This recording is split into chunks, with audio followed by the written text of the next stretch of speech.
Welcome back into another episode of the PennLive Wrestling Podcast. We're taking a look here mid-postseason at the District 3 Wrestling Championships. We'll look back on those in both AA and AAA. Dustin Hawkinsmith here. Dave Hecker's with me to do all that. We're going to do that in the second half of the show this time around. We're starting off, though, with a special guest. Matt Repos from Central Dauphin, now a three-time District 3 champion, joins us here to kind of give us the lowdown. I want to start with that, Matt. What was the significance of district title number 3 for you? And were you aware that in 3 district championship matches, you have not given up a single point? Yeah, thanks for having me. Yeah, I mean, the third one definitely special as the other two. I think I did it in a pretty dominant way, like I planned. I think I said that to you after the first day of the tournament. I wanted to be able to dominate through the tournament, and I think I did that. I think I had 2 pins in a tech, which is I'd say it's pretty good for me. Yeah, I mean, that's pretty good for anybody, Matt. Pretty good for anybody. And I mean, you tech fault Ivan Vega from Spring Grove, who was not a bad wrestler in the finals. And it's not like you walked through a weak bracket. You just dominated a pretty good bracket, and you dominated a pretty good kid in the finals there. Yeah, I mean, I'm pretty good friends with all those kids in that bracket. I wrestled Vega and Fulton a couple times. So like they knew what was coming. I knew what was coming from them.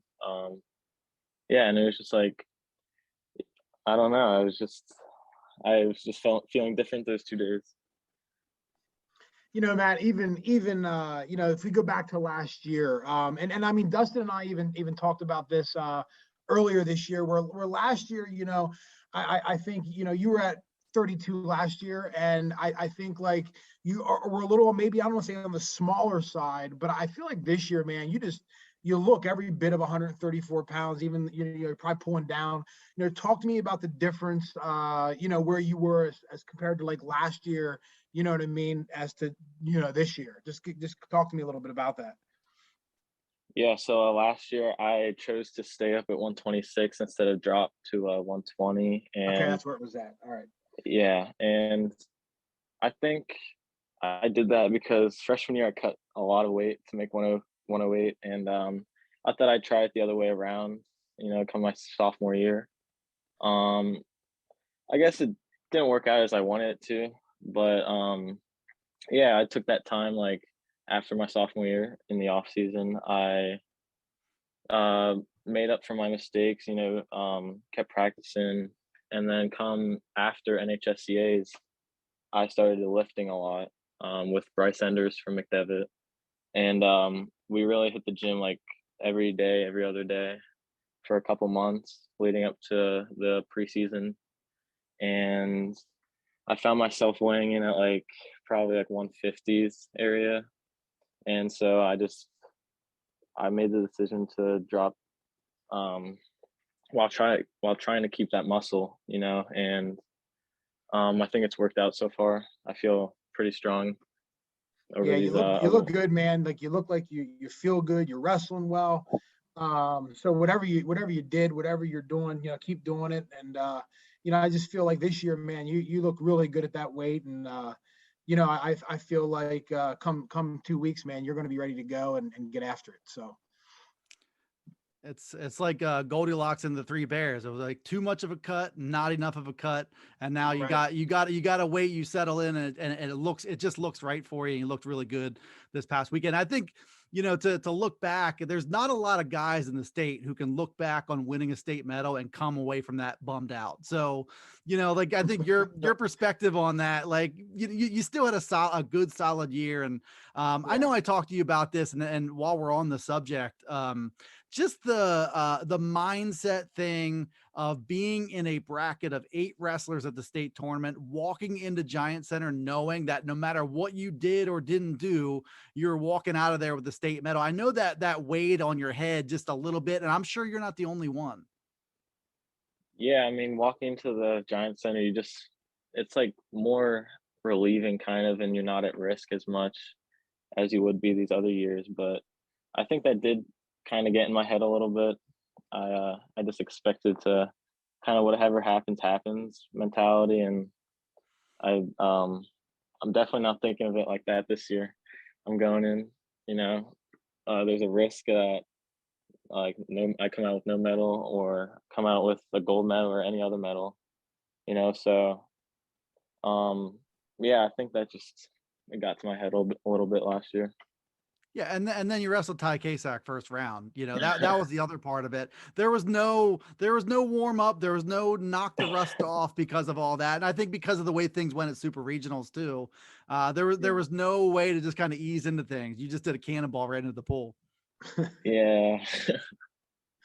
So I mean, here we are, and I want to hit on your team a little bit because coming into this year, and even Coach Swags felt that this would be a little bit of a step down for Central Dauphin this year, and here we are, this last weekend, and Central Dauphin puts 4 in the finals, comes away with 3 champs, and find yourself in that second place, and which I think was a tremendous tournament for you guys. I just think that every year, Coach does a great job of getting you guys ready for the team postseason, for the individual postseason, and even know how old he is, right? Like he's been around forever. But talk to me a little bit about like what that guy means to you, because I feel like it doesn't matter his age. It doesn't matter. I mean, that guy every year seems to put out good wrestlers. He has a great connection with his wrestlers. And, just talk to me a little bit about the impact that he's had on you. Yeah, I mean, Swags means the world to me. He's put me through a lot, and at the beginning of every season, like no matter how small the team is, how big it is, how weak we are, he always tells us to look up at the wall and that, like, to look at all those wrestlers that have come through this program, and that the expectation in the bar isn't going any lower, that like, it's staying right where it is and that we have to meet it. However we do it, we may have to surprise some people along the way. And yeah, Swags is just full of motivation.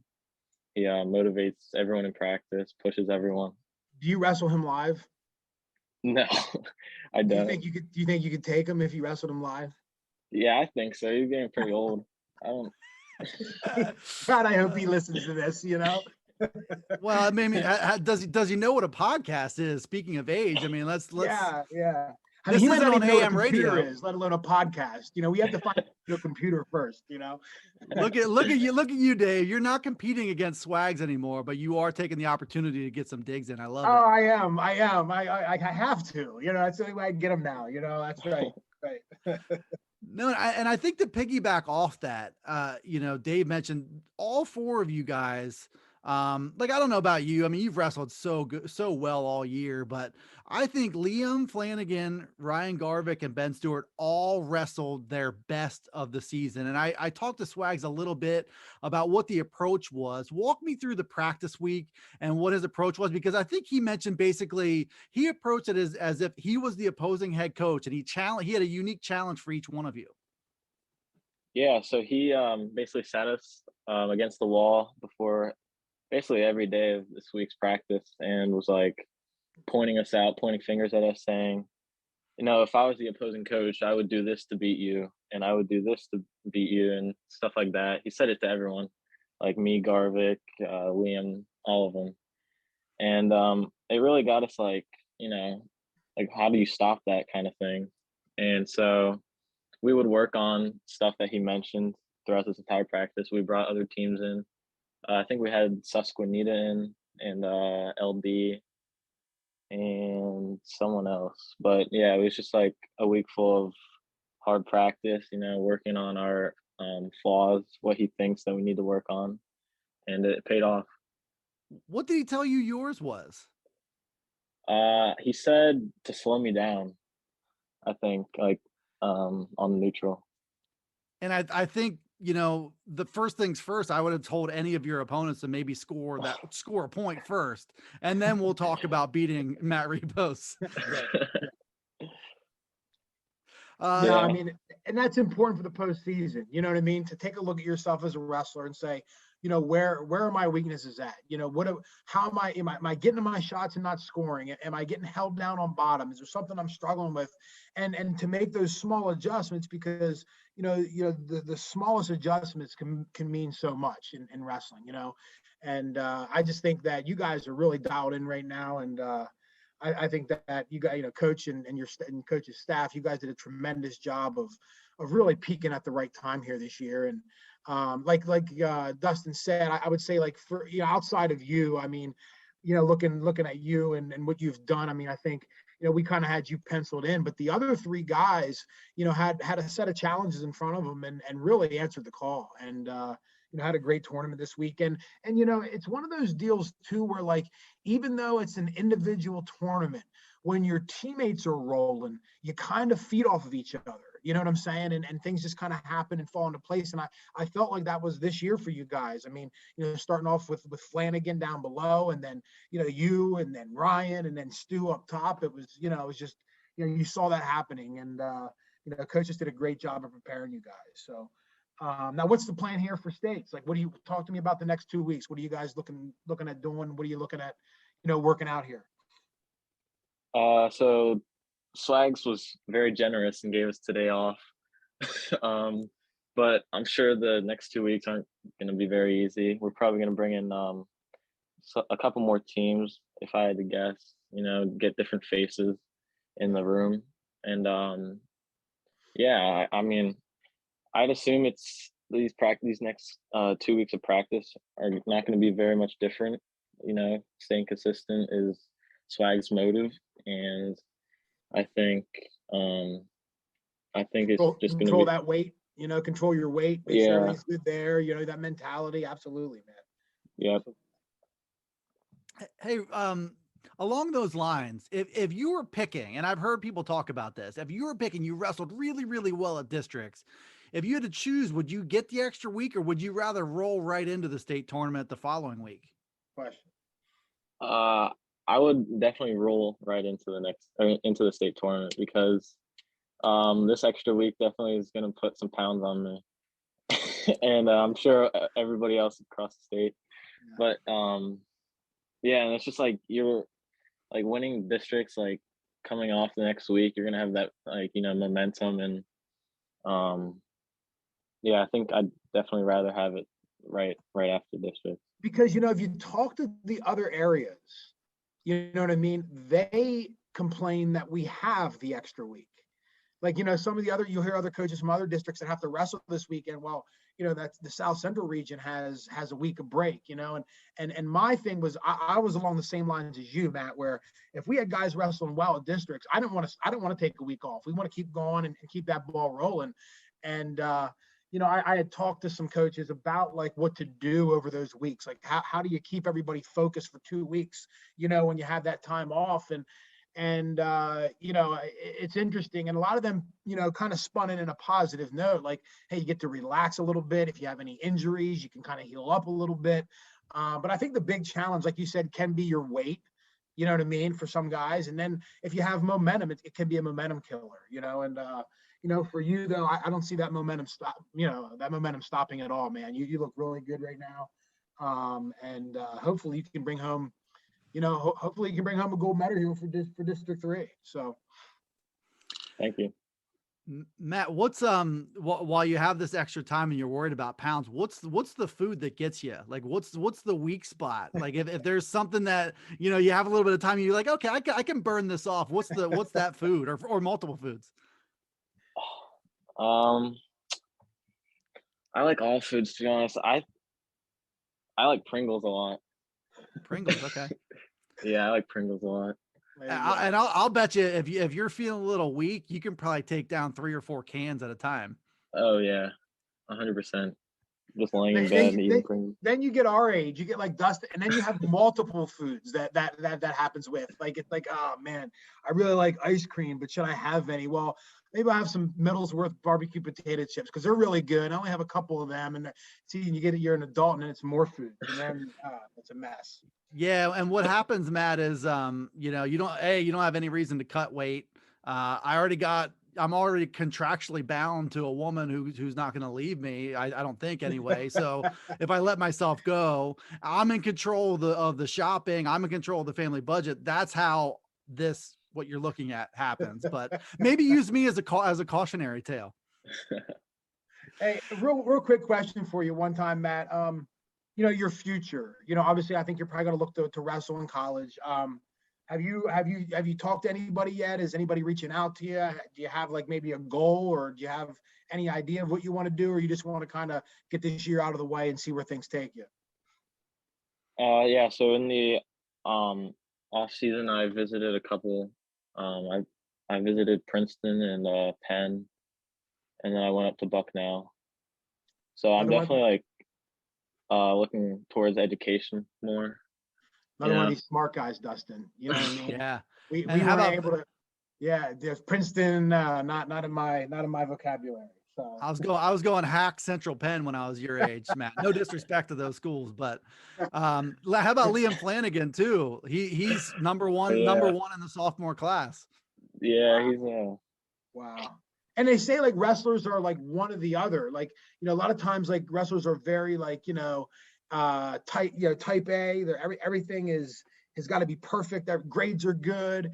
And you see that, a lot of the high achieving wrestlers are high achieving in class, or it's like the other way around. Like the high achieving wrestlers are absolutely out of their mind crazy. And, we'll make every wrong decision in the world and just ride that life out. And both of them great wrestlers, but I definitely like to bank on the educational side of that more. So good for you, man. Good for you. Thank you. Last thing here, then I'll let you get going, Matt, is just, we spoke about this briefly. The Four Timers Club is not a very full club. I think there's maybe 15 or 16 total, and here you are with 3, haven't given up at a point. I would go out on a limb and say that you'll be a favorite, whatever weight class you end up in next year. What does that particular achievement mean to you now that you've got the third one in tow here?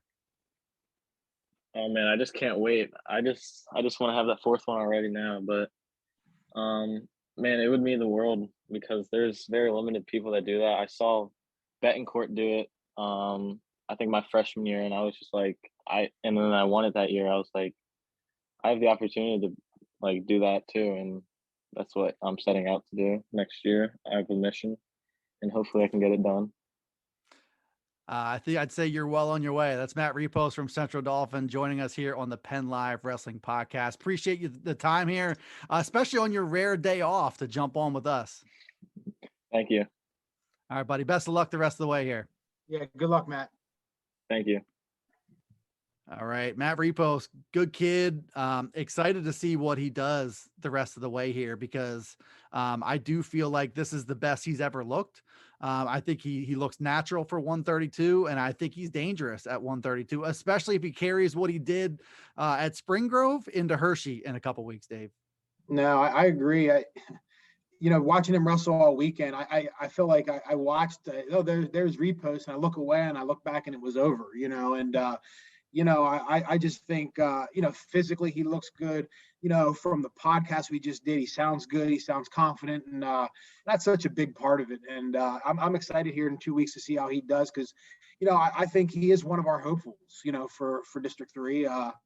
Hopefully he can get it done, but he's going to have to do some work and, nothing that he doesn't know already. But good kid, good student, and I'd like to see him bring home a gold medal for District 3. So, well, we'll go weight by weight through the AAA district tournament here in a little bit, but I wanted to kind of do the same thing in the AA tournament, which, I think if you look first at the team standings in that tournament, it kind of says it all about where things are. You had Boiling Springs wrestle a really, really good tournament. 4 champions, that's twice as many as anybody else. 177.5 team points. In second place, Bishop McDevitt with 177. And then West Perry coming in third there at 174. The 3 teams in District 3. And I think, you can kind of make a case, maybe the 3 most dominant teams in AA or AAA. Not saying like if they wrestled against AAA teams, but these were, I think, our 3 best teams from the district all in one place here. And the team standings kind of reflected that. Yeah. I mean, anytime you have a team race with the top 3 teams finishing within 3-4 points of each other. Yeah. I mean, that's pretty competitive. And where I feel like Boiling Springs won that was at 145 pounds with the Ian Wilson win over Guilfoyle. I mean, that was a huge win. I mean, Ian, came into, the tournament with, I think like a 30-15 record or 30 and something record, and then you had Guilfoyle as the 1 seed at 28-5. And did they wrestle earlier in the district finals? I feel like did they match up earlier this year? I can't remember if they did or not. I'll have to look that up. I can't remember if they did in the district finals or not, but I'll look it up. I feel like Guilfoyle beat him in the district team finals though, but I will verify that whenever you're talking again, because I tune you out. Yeah, I tune you out anyway. I might as well do something productive in the meantime. No, I mean, that's the one that stuck out to me, because at first glance, 100%. I would think Guilfoyle would win that weight, and and again, I give credit to Wilson who got it done there in the finals. But I mean, that's where that team tournament was won. And you go back to when you're taking team tournament and you're taking team scores, when you lose by a half a point, as a coach, you're going back over every match that you lost, or every point. You didn't get a major here, or you had a guy pinned and they didn't call it, or whatever it may be. But you know what? Those close team races make the tournament so much more fun. Like the crowd seems to be into it more. Each team's into it more. So it was probably a pretty good atmosphere, I would say, down at the AA district with those teams, close to each other. So, yeah. And I feel like, sort of like, looking at duels where Bishop McDevitt was involved, McDevitt would have been charging back hard late, looking at who was in the finals there. You had Cade Werner, who won a big final at 189 pounds over Tucker Painter. right. And obviously you kind of knew you had a pin in your back pocket with Riley Robel at 285, but Boiling Springs holds him off. And the starting point there with Ian Wilson is 100% where I would start as far as, biggest outcomes in this one. And, I think just the idea that Ian Wilson, everybody in the gym probably knows he's looking for a cradle from the top, but the guys who, it doesn't matter if it's coming or if you're looking for it, the guys who can just get it anyway, they're just kind of freakish guys. And that was Ian Wilson in this one. And maybe Guilfoyle will be a little bit better prepared if they see each other again this weekend in Bethlehem. But in this one, just again and again and again, I think he turned him 4 or 5 times. Wow. Yeah. I mean, the score's high scoring, 17-10.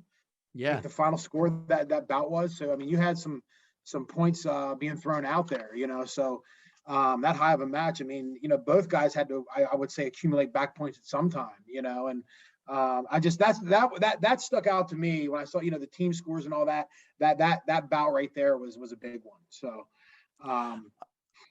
looking down the line, so, Aaron Seidel from Northern Lebanon, the freshman, took care of business at 106. He had to work a bit for it. Major Lewis has really, really jumped levels from last year to this year. Devin Jackson, same deal, 113. Eric Howell from Lancaster Catholic lost the sectionals last week. He beat Jackson Rush from West Perry 3-0 in the finals there. And, just kind of, you're looking at this freshman who's early in his first postseason, and you got Eric Howell, who's done a lot of postseason wrestling. I kind of suspected that experience might make a difference in this one, but I think you can say that those first 3 weight classes were all kind of chalk there. 126 was an interesting one. And I think, Eli Bounds, after losing to Brennan Schisler from Bermudian Springs last week at sectionals, he lost a few matches down in the team postseason at Giant Center. So he got back on the horse in this one and won that 126 weight class. Good win for him. I think a good, nice dose of momentum going into the final 2 stages of the postseason too. I'm sure you've seen guys, veteran wrestlers who had taken some lumps to some good kids late, and then they're trying kind of on that journey to get back to where they felt like they were before. And that's what I think Eli Bounds did. Yeah, and I mean, I think that whenever Boiling Springs wrestles a good schedule, and they might have some losses, and it looks like they have a lot of losses, but some of their losses are some pretty darn good kids. And you go through the season and you're battle tested. Well, then you run into the postseason, and you know where you kind of stand, and you have confidence. I mean, you've wrestled good competition, and you just kind of take that and run with it. And that's the hope anyway as a coach, that your kids do, and it seems like Eli did that. Looking at 132, Christian Doy from Camp Hill, his first district title. All the postseason wrestling he's done, he'll be looking to get to his 3rd state tournament, which includes a super regional last year. Won a regional title last season, wins this one. He's wrestled Dom Caldwell from Susquehanna a lot, And I feel like he's beaten him, like 6 out of 7 or 7 out of 8 or something like that. Just a tough matchup for Dom. And this one was 3-1 in the final there. 138, Coben Carper. I don't know what else to say, except he continues to do the best wrestling of his life this year. Wins Not that a point class. scored against him. Yeah. From what I can tell, I mean, he pinned the first guy in 50 some seconds, and he tech falled 16-0 and won 5-0. So he didn't surrender a point in the district tournament. That's impressive. Yeah. And, I was at Panera doing my post district caffeination routine. I saw Pat Dugan there. I talked to him for a few minutes, and we were just talking about Coben and what's ahead, and a potential rematch with Ryan Crookham from Saucon Valley, who beat him 2-0 at Giant Center.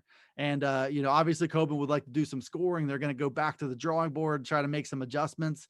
I'm not sure if personally I see Coben Carper winning a matchup like that, but I thought it was really encouraging that he really hung with Crookham the first time around. And sometimes that happens. You wrestle guys real good, you give him a good test, and then that builds some confidence for you. I mean, not a lot of guys holding it within 2 points to Ryan Crookham, and I think Carper did that and says, hey, I can wrestle with anyone if I can wrestle with Crookham. And that's where he's at right now. And again, I'm excited to see how he, finishes out this year here next week and the following week at States, hopefully. So. How about Michael Dugan? Speaking of getting back on the horse at 152, rematch with Andrew Christie, who Dugan was leading him late in the district team finals, and Christie took him down and was able to cradle him for 2 near fall points to get a win. Dugan comes back and gets that revenge factor on him. Maybe a matchup that we see again this weekend too. 2 really good kids whose styles are different, and I think just make for a fun matchup either way. And I think in my mind, it's a coin flip every time they're going to wrestle. Yeah, it is, and I feel like it was good to see, because I feel like Michael start out the year on a pretty high note, and then some things started to happen that kind of maybe tested him a little bit. But you see here, I mean, he answered the bell a little bit, came back here, won a district title by, beating Christie. And, I like to see that, guys hit some lumps during the year and kind of persevere through that, and it makes them a little tougher, and then they come out at the end of the year and take what they've learned and get the job done. So it's good to see Michael do that. Gannon Smith from Newport took care of business in that 160-pound weight class. He went pin, including in the semifinals, Anthony Glester, who had wrestled him tough in the District 3 team tournament. Jagger Gray, some tough matchups along the way. He beats Lucas Lawler from McDevitt in the semifinals, and then he beats Gabe Davis from Berks Catholic 3-1. I don't think Jagger Gray is all that concerned about style points necessarily in some of these matchups. I think he's got that survive and advance thing down. He's tough to score on. He's just tough to beat. Yeah, I mean, there's dogs and cats in wrestling, and he's definitely a dog, man. And he, he'll grind and he stays in good position, hard to score on. He's physical. I hope that style keeps working for him here, and I think it can. I don't know who he has next week in his region, but he could see some matchups with some of these guys again. So, I'd like to see him punch his ticket either way. 189 pounds, Cade Warner, Tucker Painter, a matchup that I think those guys were looking forward to for a lot of the year. Cade Warner, when he is wrestling his best, I mean, he's capable of some big moves. He's just a dangerous kid, just a powerhouse. And then the contrast would be Tucker Painter, who's just super solid in every position, long and strong, and just and kind of poses a problem with his length. And it was a late takedown on this one. I think, just like I said with Christie and Dugan, if these guys wrestled 10 times, I would expect it to be pretty close to 5-5 after that. Yeah, and I actually heard that bout specifically, Painter was up 3-2. I'm saying with short time, 10 to 15 seconds to go in the match, got hit with his second stall to tie it up and got taken down to lose 5-3 at the last couple seconds. So, again, you could see that matchup again here next weekend, and but I expect both those guys to at least make some noise here next weekend at regionals. 215 pounds, no surprise there. A little bit of a surprise in terms of how the final 1 through 4 shook out, but Brad Morrison, he set such a high bar, Dave, that I'm always surprised that it's only a 7-2 win over Brody Klein from Berks Catholic. He was a pretty good kid as a sophomore, but not a lot of drama there as far as who was going to win that weight class from the jump. And then same is true with Riley Robel, who spent about a total of 105 seconds on the mat. 105 seconds that guy spent on the mat this weekend. 37, 27, 41. Yeah. And that might be the same come this weekend too, to be honest. Well, so the 285-pound weight class got a little bit of a shakeup with Austin Johnson from Muncie going up from 215 late. He lost in the District 4 finals to Emmanuel Ulrich, who I think Robel beat him once, maybe twice last year. I can't recall. So I think maybe the first indication that this 215-pound kid could struggle with some legitimate big boy size, right, which would obviously help Riley Robel. But this weekend, I think you've got 3 out of the top 4 heavyweights in the state at the Southeast Regional. So Riley's going to have some different competition, a couple guys who are coming up from 215 as well. So a popular strategy to try to, if you're a big 215, to take your chances at 285. I feel like I wouldn't want to take my chances with this 285. Yeah. Hey, there's a tree stump in the backyard. Okay. I want you to go lift it out of the ground. You know, you get 215 pounds, you can move well and all that, but remember, Riley Robel moves pretty darn well at 275, 280 pounds, and he can wrestle. So, and then I'm not saying, anything can happen. I have a lot of confidence in that guy, and I feel like, he's going to do some good things. And, hopefully he does get tested. It's good for the sport. And, always helps you refocus a little bit before the state tournament if you get tested and find some things to work on. But he's a force for sure. Let's segue into AAA here, which, we saw each other briefly on Saturday. So you took in all the finals there. And, first things first, Manheim Township, they had their group of, 5 or 6 special kids in their lineup. Didn't make a lot of noise in the team stuff, but you kind of knew this was coming. They won this team title by a pretty comfortable margin, had 5 kids in the finals, 2 champs, 146.5 points to Central Dolphins 103.5. So good tournament for them. Kind of what we thought they would put together at the beginning of the year. Yeah. And even outside of some of their high achieving guys, like, for instance, their 106-pounder, that Malavi. He came through the tournament and won some matches for him and ended up placing 5th. So even though he's not qualifying, that even adds on to that team score. And where they're tough, they're tough. Plain and simple. And I'm excited to see how their guys do here, in a couple weeks at States. But they were impressive. I'll tell you, I ran into you at the bathroom. Okay.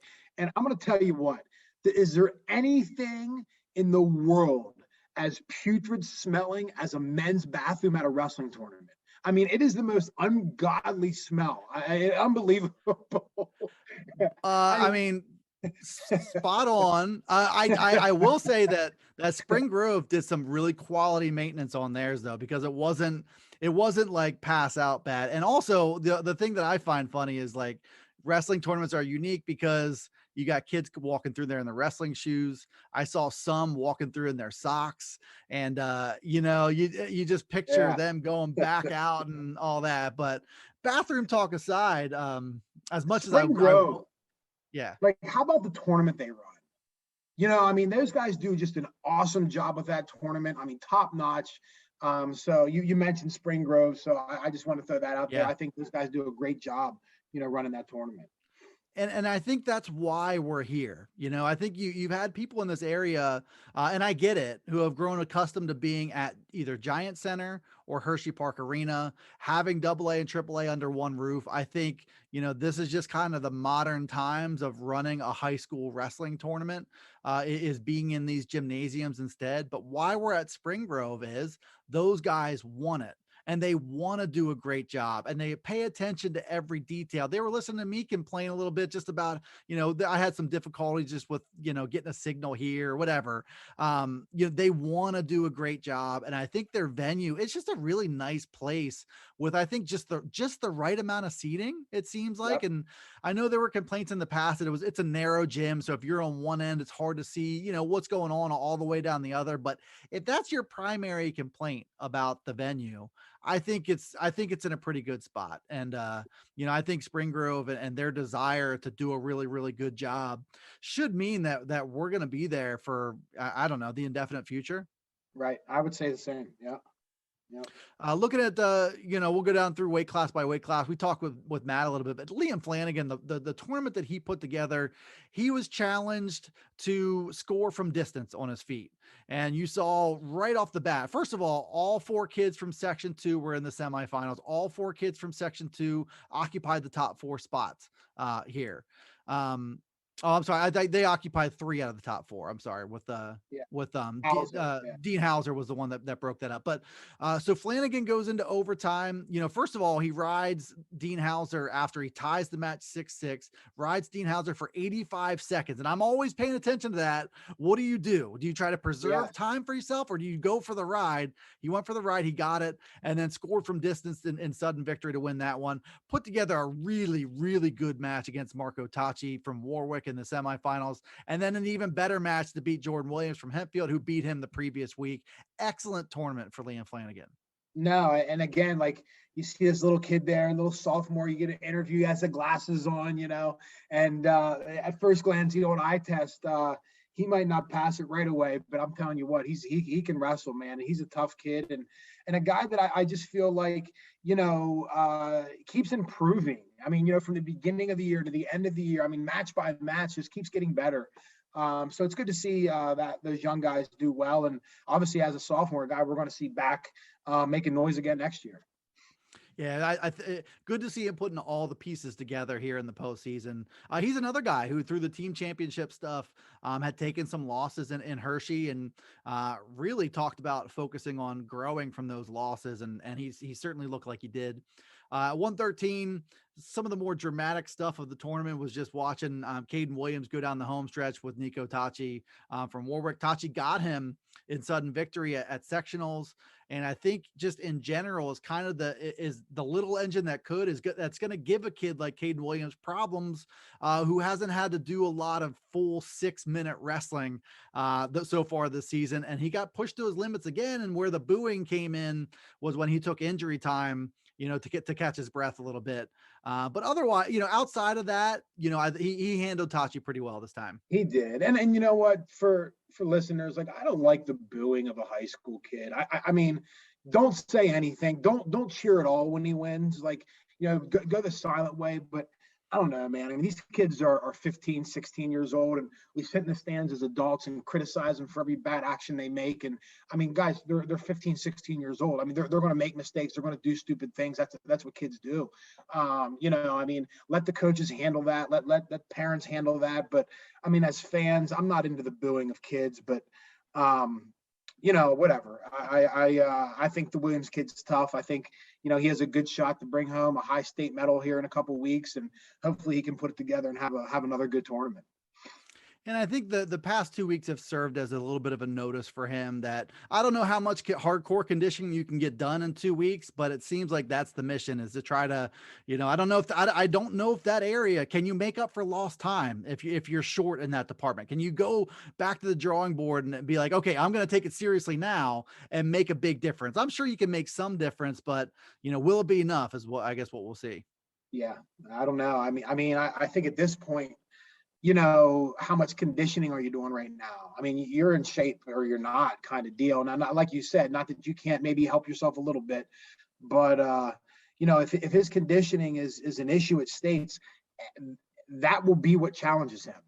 At some point there's going to be a 113 pounder out there that's just as good as he is, that has the gas tank to go, and hopefully he can put it together here and get going. And you don't know. I mean, he could have been under the weather. He could have been a little, you don't know. So, but good luck to him, and hopefully he has a good week here in a couple of weeks. Well, speaking of under the weather, it's a good segue to 120 pounds. His twin brother Camden did not wrestle in the 120 final. I think there were some people who didn't like that all that much, but John Clark, his coach, said that the kid was legitimately sick. I won't get into the details of what he told me, but he was legitimately sick, and I know it's a sore spot, but I also feel like we've seen a bunch this postseason. We've seen a bunch in college too. That if you're not right, and you've gotten what you want, like in this case, you're in the finals, you're on to Hershey, you've got a spot in the bracket. That just seems like there's been a little bit of a shift to let's not risk it over this whenever we're thinking big picture. I'm sure there was a little bit of that going on here.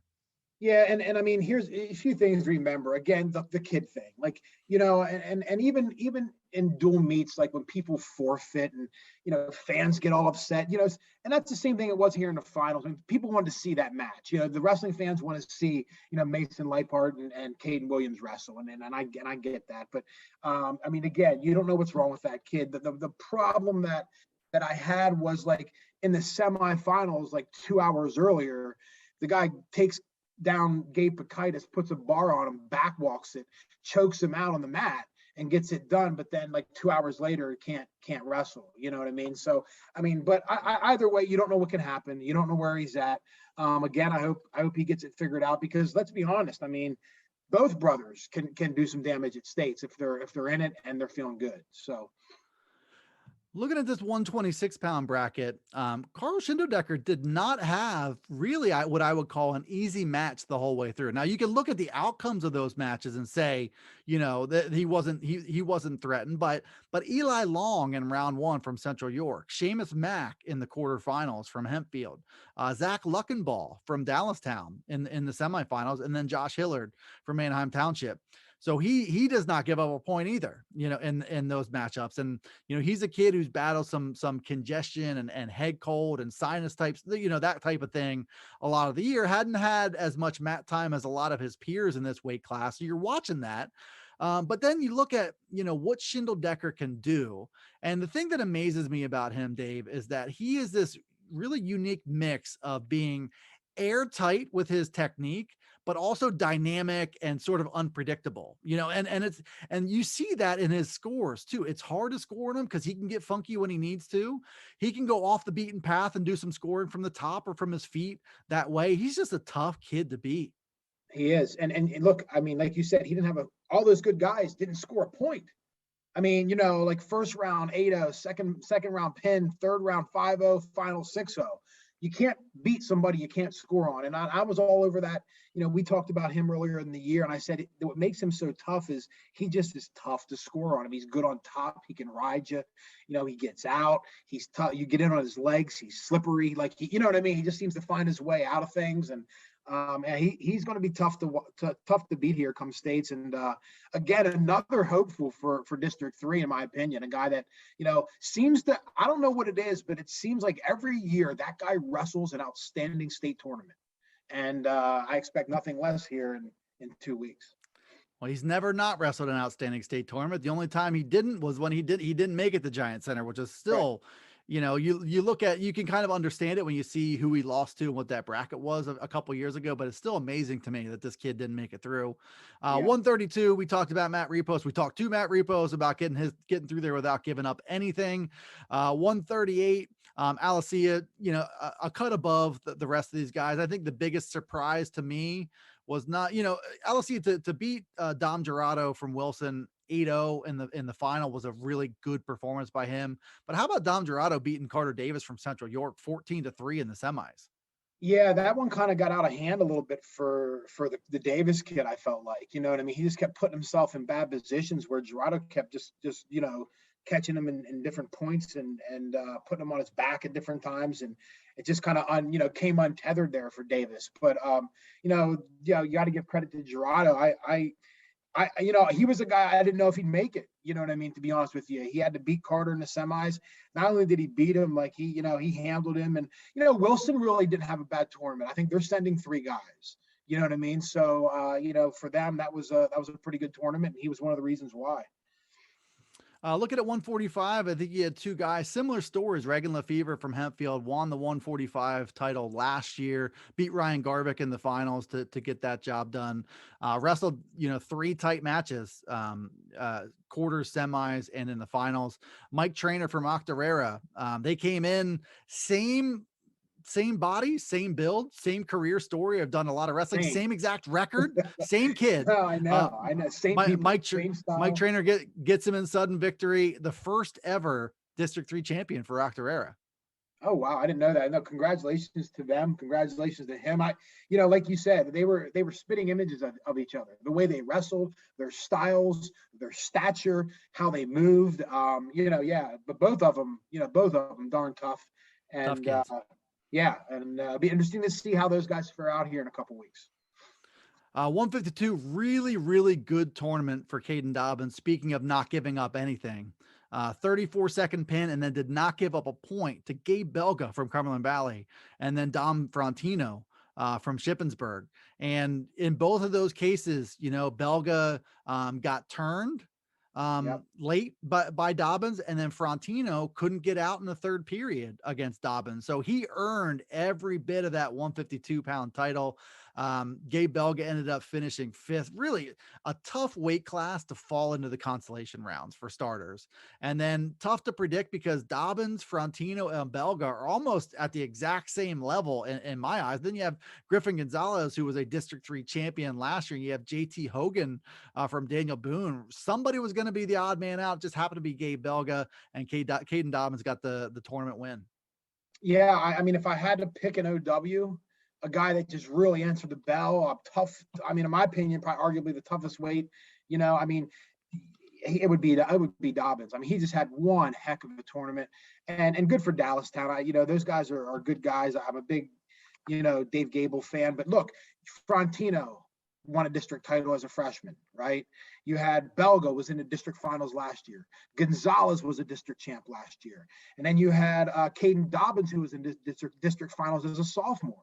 So, I mean, you had four guys right there that were all at one time or another in the district finals. Two of them were district champs, so a tough weight. And, I know Belga didn't make it. And, you were talking the first time in 30 and since 1990 that Cumberland Valley didn't send, somebody to the state tournament. And, and again, this isn't like a Cumberland Valley's on a downslide thing. You know what I mean? I mean, Cumberland Valley took 7 guys to the district tournament. 6 of them were underclassmen. Everybody got a win at some point or another. They had a really tough day too.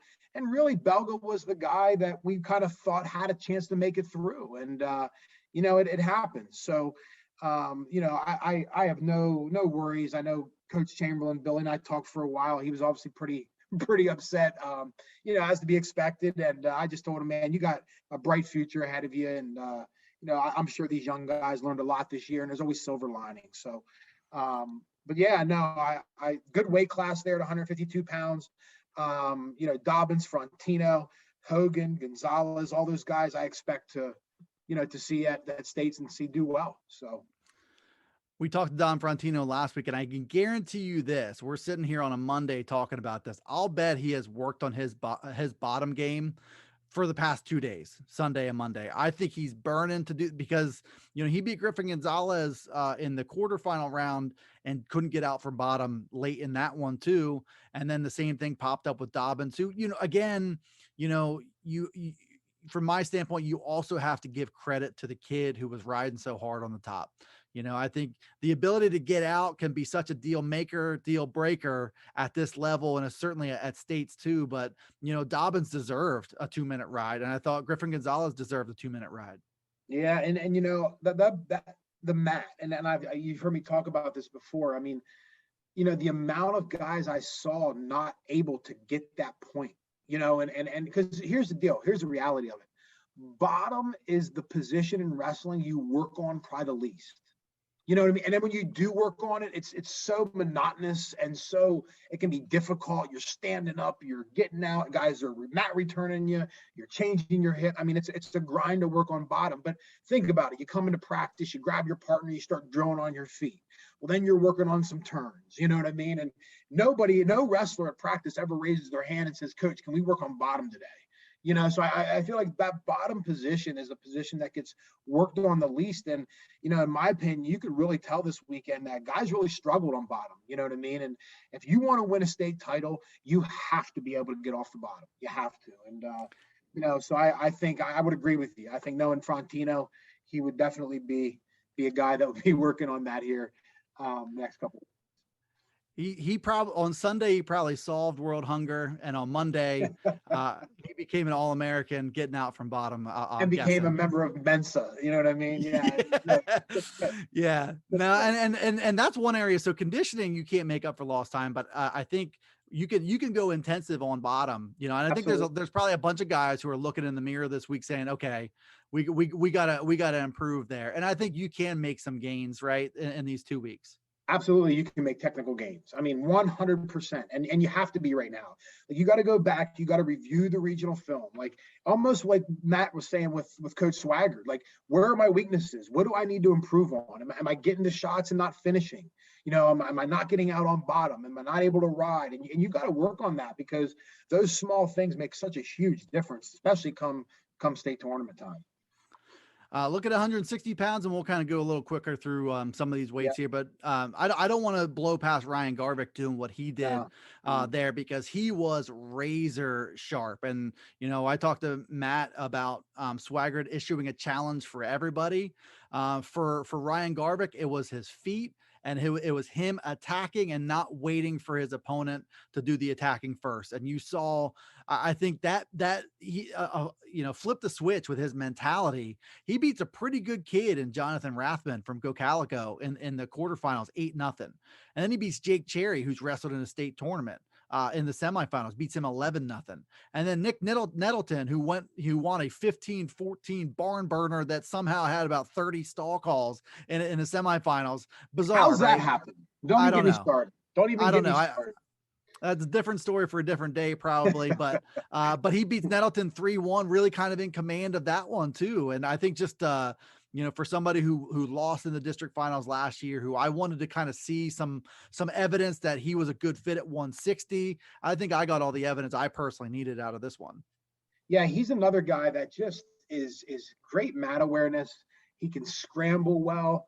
You know, I was impressed with him as a freshman. You know what I mean? The way he, you know, battled from different positions, and you know, just tough. And again, like, I wasn't shocked that he won. I just think, you know, he did it in such a good fashion. And Nettleton's tough. I mean, that was a great final between those two. You know, they were physical and going after it. So it'll be interesting to see how Garvik and Nettleton, for that fact of the matter, does, you know, here this, you know, in 2 weeks. Garvik's tough, man. And I mean, I was impressed with him in middle school. You know what I'm saying? And the way he wrestled, things he did. And, you know, so it's no surprise to me that he won a district title as a sophomore. I just think the way he went through and the way he did it and against who he did it was pretty impressive. So looking at 172, Tucker Hogan from Daniel Boone. We saw some glimpses of him last year. And you want to talk about a guy who he's about my height. Like I'm a little under 6'1", so he's not obscenely tall, but his limbs are so long, Dave. And you saw that again. Yeah. Kevin Oliveria from Manheim Township takes bottom in the third period. 35 seconds into that period, he gets locked up and pinned. And it was the same story the whole way through. Coach's wishes, against his coach's instruction. You know what I mean? I mean, here you go. You know, listen, you know what I'm saying? I mean, your coaches are telling you to take neutral for a reason. He ignores them and goes down and gets packed 35 seconds into the third. You know, and that was a good bout. I was excited to see how that one was going to end, because at the time it was only like a 1 or 2 point match. Am I right? Or maybe even tie or something. It was a close bout. It was 2-0. I can't recall who was up 2-0, but Hogan had work to do in that third period, and Oliveria kind of helped him out. But, you know, I think I talked to Tucker Hogan about this afterwards, and you talk about the weapon that you have when the scouting report is out, that you don't want to take bottom on a kid. Oh, boy, man. Talk about having a big advantage in a match before it even starts. Yeah. You know, yeah. You said it, his length is just incredible. Man, he's tough. He's a sophomore. You know, how about this? Yeah. He's a sophomore. Okay. Brett Barbush, who's in the semifinals, is a junior. Olivari is a sophomore. Bartram's a sophomore. I mean, you have that weight class. The top three guys are all sophomores. And there were two seniors in the weight class, and neither of them would be what I would call a factor. Right. Nathaniel Kirshner from Conestoga Valley, who was 26 and 19, and a kid from Governor Mifflin, Cole Lang. Everybody else, especially some of these young guys, Isaiah Feeney is another one to keep an eye on. Mitchell Adams from Carlisle as a guy to keep an eye on with 3 more years ahead of him. So it's an interesting observation with that weight class. You don't expect them to be very young, but they were pretty young here, and they occupied the medal stand too. They did. Johnny Miller from Exeter kind of did what I thought. You talk about Repos being a cut above the rest of that 132-pound weight class. I felt the same way. No disrespect to anybody else, because Aiden Height has had an unbelievable end to the regular season, unbelievable start to the postseason. It's just hard to keep up with Johnny Miller, who majored him 9-1. Diesel Kozer from Shippensburg placed 4th, so he'll be headed to Giant Center too, which I'm happy for him. He's a kid who's made a lot of strides this year. Yeah, he is. And I just felt like that final, you saw Johnny Miller as a senior, wrestling Aiden Height as a sophomore. And I just felt as good as I think Aiden Height as improved as I think he has, been over here this year. You just saw a big difference there in those two. And I think a lot of it had to do with that maturity. And, like I said, Johnny Miller, just a senior and, looked pretty tough. So made a lot of improvements. He was a guy who got a Super 32 medal in the fall. Yeah. And that's where, I think he was stuck in a tough weight class last year and just wasn't quite there, but clearly has made a lot of improvement since then. 215, you talked about, Caden Dobbins' vote for OW. I think Samuel Rodriguez from Gettysburg could make a claim to that too. He went, he pinned Zach Evans from Chambersburg in the quarterfinals. Zach Evans was a Fargo All-American over the summer. He beat Jose Garcia, who was undefeated, ranked number 5 in the state, beat him 10-9, just kind of took over from his feet late in that one. And then was just too much. I mean, I don't know how else to put it. It was just way too much for Travis Armstrong from CD East, who was overmatched by him, 11-3. I think, Rodriguez is tough because he's another kid with outstanding length. And Chris Haynes is a big believer in how good he can continue to be. He thinks he could be a Division I guy later. This was a tournament for him. And from the sounds of it, it's a kid who kind of needed a little bit of a lift. And I feel like got one by winning this weight class. Yeah, no, he had a tough tournament. I was really impressed with him in the finals. I mean, really, in my opinion, between Garcia, Evans, him, McMillan, and Armstrong, I didn't feel there was a whole, one of them stood out way above the other. They were all generally in that same area, but it was just impressive the way Rodriguez came out. And I'll tell you what had a big part of that is his conditioning. I feel like, Gettysburg wrestles hard for 6 minutes, and you get up in those upper weights, guys got times to get pins. They're not used to wrestling 6 minutes. They're bigger bodies. So you start pushing guys in that third period as a bigger and upper weight guy, and it can wear you down. And I felt like Rodriguez did a great job of wearing his opponents down. Great job all around. And one of the most exciting matches for me was him and Jose Garcia going down to the wire in the semifinals, and seeing, watching Chris Haynes in the corner emphatically insisting that Rodriguez keeps cutting Jose Garcia and taking him down. And you talk confidence from the coach translated to confidence for the wrestler, and he kept doing it. Comes back to win that one 10-9. Huge tournament for him. Excited to see what he can do. Really, all those guys, Garcia, McMillan, Armstrong, Rodriguez, to me are all capable of winning a medal at Hershey if things go right for them. Yeah, they're all three. All 4 of them are good looking 215 pounders. So, it'll be good to see. And like I said, I think 215 maybe a little wide open, you know what I mean? This year. I feel like, these 4 could have something to say about that. So one final weight class, 285, which I think more than maybe any other weight class just got blown to bits pretty early in this one. You had Tyrese Washington from Manheim Township, pinning Leighton Schmick from Carlisle in the quarterfinal round. You had Ben Stewart. He was winning 5-2 against Ethan Miller from Central York, who I wasn't sure how that matchup would go. Ended up pinning him there. He pins in the quarterfinals. He beats Tyrese Washington to get into the finals. He was sharp too.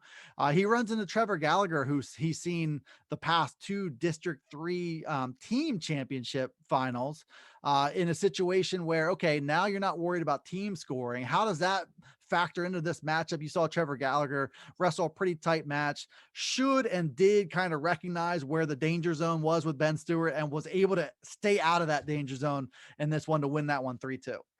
No, again, I give my hats off to Gallagher. He wrestled a great tournament. And so did Stewart. I mean, to come through there and find himself in the finals, and again, like here you are, like Schmick, right? I mean, he was definitely the guy that, we had penciled in there. He gets caught and pinned. Okay. But look what he does. He drops down, he comes the whole way back through and he finds himself and he takes a third place. And I think, you have to give some credit there because that's a tough thing to do. You know what I mean? And to come back through the losers bracket and still have it be important enough to you to get the job done, punch your ticket through the States and start all over again here in 2 weeks. To go from a favorite to having to win 3 straight to qualify for states, 4 straight to get third place.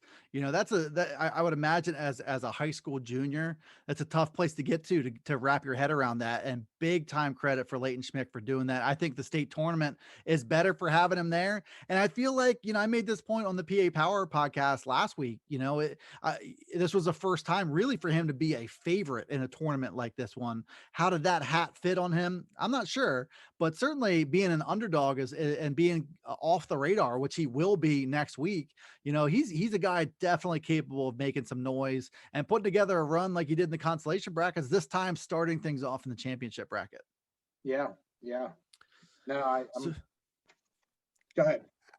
As we alluded to last week, there is no super regional round. There is back to, these guys are back to getting a little bit of time to heal up, work on some things and get ready for a Giant Center here in a couple weeks. AA will be going to the Southeast Regional Friday and Saturday. That's at Bethlehem Freedom High School. Saucon Valley, Notre Dame, Green Pond, 2 hammer schools there. Faith Christian Academy is sending sending some guys. They've accumulated some talent as well. And in their lineup, they'll be a tough out. So you have these schools coming together. We'll see how things play out here in the next couple weeks. We'll come back next week, Dave, and just look back at the Southeast Regional. We'll have state brackets at that point in time. So we'll do a big show on what's to come at Giant Center. And I'm looking forward to it. Yeah, me too, man. It's a great time of year, and can't wait to make the trip to the Giant Center, watch the state tournament. Just awesome wrestling, and again, no high school wrestling is better than Pennsylvania. So can't wait to be front and center for that. The depth of these brackets will shine through, so we'll keep an eye on that. Be sure to tune in. Join us next week on the PennLive Wrestling Podcast as we go through all that. Not many of these left here, so stay tuned, enjoy them, subscribe, Spotify, Stitcher, and on the Apple Store as well. We'll see you next time here on the PennLive Wrestling Podcast.